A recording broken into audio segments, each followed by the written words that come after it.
অনেকে একটা কথা বলে, আল বি ভেরি ফ্র্যাঙ্ক কিছু ব্যাপারে আপনাদের সাথে। অনেকে একটা কথা বলে যে হ্যাঁ আমরা একদম জিরো টলারেন্স দুর্নীতিতে। আমার কাছে কথাটা অবান্তর মনে হয়। বাংলাদেশের প্রেক্ষাপট, আপনারা এই দেশে বড় হয়েছেন, আপনারা জানেন আমরা যতই বলি জিরো টলারেন্স, এটা একটা অবাস্তব ব্যাপার। Do you believe this? আপনারা কেউ বিশ্বাস করেন যে জিরো টলারেন্স?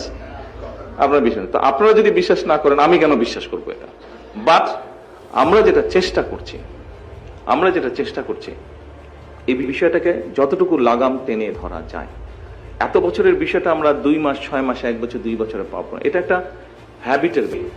আমার দৃষ্টিতে আমি যেটা মনে করি, এটাও এক ধরনের ইগনোরেন্স বলেন, এক ধরনের দুর্নীতি বলেন।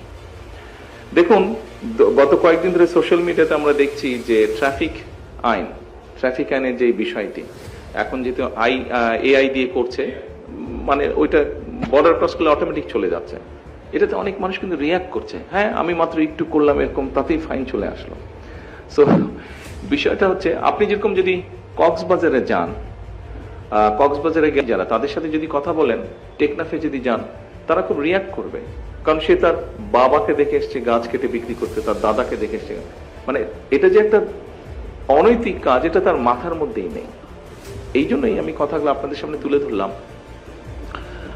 আপনারা পারবেন, আমরা হয়তো শুরু করতে পারবো, আমাদের চেষ্টা দিয়ে শুরু করতে পারবো, কিন্তু টেনে নিয়ে যেতে হবে আপনাদেরকে সাকসেসফুল হতে হবে। অর্থাৎ মানুষের এই কনসেপ্ট, পারসেপশন, এই বিষয়গুলো কিন্তু বদলাতে হবে আমাদেরকে।